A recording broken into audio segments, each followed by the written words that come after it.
Kit वाटप नाही का ना, मोटरी आणि ड्रिप जर गेली असेल तर आम्ही घेतो पंचनामे, पण त्याचे पैसे जे आहेत ना आम्ही शासनाला प्रस्ताव पाठवतो, शासनाने मंजूर केले तरच तेव्हाच मिळणार, पण आम्ही पंचनामा करून घेतो. सर, आज दक्षिण सोलापूर तालुक्यातल्या हुंडोळीमध्ये आपण आलेलो आहात. खरं तर जिल्हाभरात मदत कार्य सुरू आहे. कशा पद्धतीनं हे मदत कार्य सुरू आहे, काय सांगा?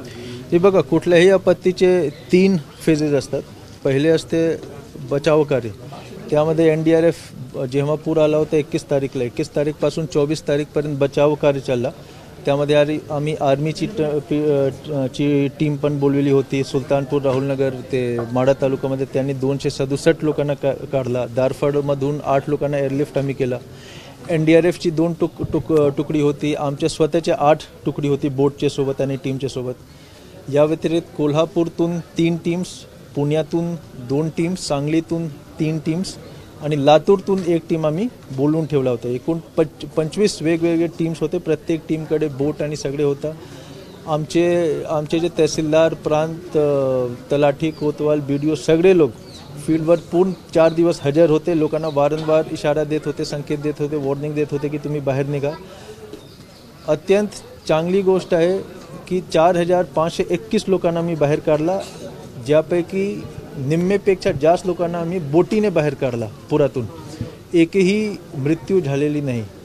6 मृत्यू झालेले होते, पण ते वीज पडून किंवा सांगोलामध्ये कोणी ओढामध्ये गेला, स्वतः गेले आणि त्यांची मृत्यू झाली. पण पूर आला आणि वाहून गेला असा एकही प्रकार घडला नाही. 4521 लोकांना मी बाहेर काढला. 24 तारीख संध्याकाळीपर्यंत बचाव कार्याचा फेज संपला होता आणि त्यानंतर राहत कार्याचा फेज आम्ही सुरू केला. त्यामध्ये नंबर 1 जो प्रश्न होता की जवळपास 13,858 लोक, जे लोक स्वतः बाहेर आले होते किंवा ज्यांना आम्ही रेस्क्यू केला होता, त्यांच्यासाठी 120 शेल्टर होम आम्ही उभे केला.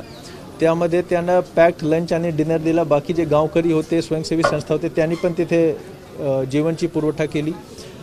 प्रत्येक शेल्टर होमवर पिण्याचे पाणीचे टँकर असो, काही ठिकाणी आम्ही मोबाईल टॉयलेट्स पाठवला ज्या ठिकाणी टॉयलेट्स कमी होते. आरोग्य टीम विथ मेडिसिन किट आम्ही प्रत्येक शेल्टर होममध्ये दिली. आमचे नोडल अधिकारी जिल्हा परिषदचे, महसूल प्रशासनचे त्या ठिकाणी उपस्थित होते. शेल्टर होममध्ये सगळे प्रकारची सोयीसुविधा आम्ही उपलब्ध करून दिली. तसेच चाराचा मोठा प्रश्न होता. चाराच्या जवळपास आतापर्यंत 750 मेट्रिक टन चारा गावामध्ये वाटप झालेले आहे. ते सगळे तालुकाग्रस्त, जे पूरग्रस्त जे तालुका आणि गाव होते. छत्रपती संभाजीनगर, पुणे, कोल्हापूर, सातारा, सांगली सगळे जिल्ह्याकडून आम्ही चारा आणला. गव्हर्मेंट रेटमध्ये आम्ही चारा घेतला. PDSच्या ट्रक्स वापर करून आम्ही बाकी जिल्ह्यातून आम्ही सोलापूरमध्ये चारा आणला आणि तिथून आम्ही छोटे टेम्पो आणि हाती करून गावामध्ये आम्ही चारा पोहोच केला. होनमुर्गीमध्ये, ज्या गावामध्ये आता आम्ही उभे आहोत, होनमुर्गीमध्ये आतापर्यंत 2 टन चाराचा वाटप झालेला आहे. तहसीलदार साहेबांना मी सूचना दिली आहे की जेव्हापर्यंत त्यांना चाराची आवश्यकता असेल आम्ही चारा वाटप करू.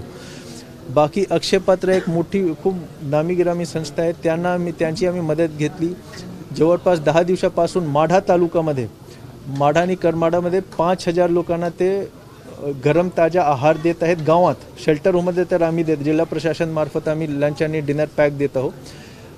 गावात ते 5000 लोकांना मोफत लंच आणि डिनर देत आहेत 10 दिवसापासून माढा तालुक्यामध्ये. आता 3-4 दिवस आधी त्यांच्या सोलापूर सिटीमध्ये पण त्यांनी सुरू केलं आहे. उत्तर सोलापूर, दक्षिण सोलापूर, अक्कलकोट आणि मोहोळमध्ये जे लोक आहेत, ज्यांनी शेल्टर होमतून परत गेले, गावात आहेत पण तिथे त्यांना जेवणची थोडी अडचणी आहे. जेवणचा प्रश्न झाला. त्यानंतर सगळे ज्यांच्या घरात पाणी शिरला होता, जवळपास 11,500 लोक जिल्ह्यामध्ये आहे, त्यांची पंचनामा सगळ्यांची झाली आहे. त्यापैकी 70-80% लोकांचे अकाउंटमध्ये 10,000 रुपये पण गेले आहेत, ज्यांनी त्यांचे अकाउंट नंबर IFSC कोड दिला होता. आता होनमुर्गीचं जर तुम्ही उदाहरण घेतलं, 240 लोकांचे घरात पाणी शिरला होता, त्यापैकी 170 लोकांच्या अकाउंटमध्ये 10,000 रुपये गेले आहेत. बाकी जे 60-70 लोक राहिलेले आहेत त्यांचे अकाउंट नंबर आणि IFSC कोड गोळा करणे सुरू आहे. 1-2 दिवसात त्यांचे पण अकाउंटमध्ये पैसे जातील. जेवढे स्वयंसेवी संस्था होते, बरेच जे सर्वसामान्य नागरिक होते, मोठे उद्योगपती होते, सहकारी बँक्स होते, साखर कारखाने होते, सगळ्यांची आम्ही बैठक घेतली होती 10-15 दिवस आधी. त्यांनी खूप मोठ्या प्रमाणात त्यांनी राशन किट, चादर, ब्लँकेट, भांडी वांडी सगळे त्यांनी लोकांमध्ये वाटप केली आहे. आम्ही तालुकास्तरीयवर आणि जिल्हा स्तरावर मदत कक्ष उभे केला होता, ज्यांचे मार्फत हे जे सगळे जी मदत येत होती त्याचे कोऑर्डिनेशन आम्ही करू शकलो. आता अक्षय पात्र ही जी आम्ही कार्यक्रम या ठिकाणी ज्या कार्यक्रमामध्ये आम्ही उपस्थित आहोत, यामध्ये अक्षय पात्रा जे फाउंडेशन आहे, जे माढामध्ये आणि उत्तर सोलापूर, दक्षिण सोलापूरमध्ये मोफतमध्ये जे गरम ताजा आहार देत आहेत, त्यांच्या अक्षय पात्रा फाउंडेशन बेंगलुरूमध्ये प्रत्येक दिवस 24 लाख लोकांना मोफतमध्ये ते ताजा आहार वाटप करतात. तर त्यांचे खूप चांगला प्रोक्युरमेंट विंग आहे. ते सगळे गहू, तांदूळ, तेल, हळद, मीठ, साखर सगळे ते प्रोक्युअर करतात, कारण ते 24 लाख लोकांना जेवण मोफतमध्ये प्रत्येक दिवशी देतात. त्यांच्या चांगला प्रोक्युरमेंट विंग आहे, जे food safety and standards authority of India आहे, FSSAI, त्यांचे सर्टिफाईड वेंडर्सकडूनच ते सगळे राशन त्यांचे खरेदी करतात. म्हणून आम्ही त्यांना विनंती केली की आम्ही डोनेशन गोळा करतो, आम्ही तुम्हाला देतो, तुमच्या सर्टिफाईड NGO आहे, चांगला तुमच्या प्रोक्युरमेंट विंग आहे, तुम्ही राशन किट त्याप्रमाणे वाटप करा. आता जे राशन किट या ठिकाणी आता ही कार्यक्रमाची सुरुवात झालेली आहे. राशन किट जे वाटप झालेले आहे 1200 रुपयाचे जवळपास एक राशन किट आहे. त्यामध्ये चक्की आटा, ज्वारीचा पीठ, तूर डाळ, चना डाळ, मीठ, साखर, हळद, चिली पावडर सगळे गोष्टी आहे, साबण पण आहे. त्यामध्ये एक कुटुंब ज्यामध्ये 3 सदस्य आहेत त्यांच्यासाठी 8 ते 10 दिवस पुरेल एवढा राशन एक किटमध्ये आहे. ते जवळपास CO जिल्हा परिषद साहेबांनी पुढाकार घेऊन जिल्हा परिषदचे अधिकारी कर्मचारी मार्फत 1,20,00,000 रुपये इकट्ठा केला. तसेच सहकारी बँक्सची जी मी बैठक घेतली होती त्यांच्याकडून 27 लाख रुपये आलेत. नगरपालिका जेवढे आहेत त्यांनी 10 लाख रुपयाचे जवळपास गोळा केला. हे सगळे पैसे आम्ही त्यांना डोनेशनमध्ये हँडओव्हर केला अक्षय पात्राला, आणि त्यांच्या मार्फत आता हे राशन किट तयार होत आहे. जवळपास 2000 किट तयार झालेले आहेत. पुढच्या 3 ते 4 दिवसात बाकी 10-12 हजार किट तयार होतील आणि त्याच्या वाटपची पूर्ण यंत्रणा CO साहेबांनी सेटअप केली आहे. ते 5 दिवसात ते सगळे वाटप होईल. यानंतर माननीय पालकमंत्री साहेबांच्या संकल्पनेतून जिल्हा नियोजन समितीची जी निधी आहे त्यामधून पण जवळपास 2.5 कोटी रुपयाचे आम्ही राशन किट पुन्हा तयार करतो आणि सगळे पूरग्रस्तला आम्ही वाटप करू. एक किट जवळपास 2000 ते 2100 रुपयाचे आहे. एक वेळी हे किट वाटप झाल्यानंतर तो संपेल 10-12 दिवसात. त्यानंतर त्याचे वापर ते लोक करू शकतात. तो जवळपास पुढच्या 1 महिन्यापर्यंत कोणत्याही पूरग्रस्तला कुठल्याही प्रकारच्या जेवणच्या आणि खाण्याचा त्रास होणार नाही. त्याप्रमाणेच आम्ही हे सगळे प्लॅनिंग केलेलं आहे. बाकी आता राहत कार्य पण जवळपास संपलेलं आहे.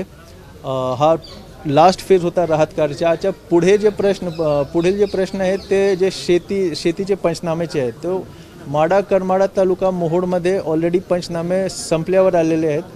बऱ्यापैकी 70-80% पंचनामे झालेले पण आहेत.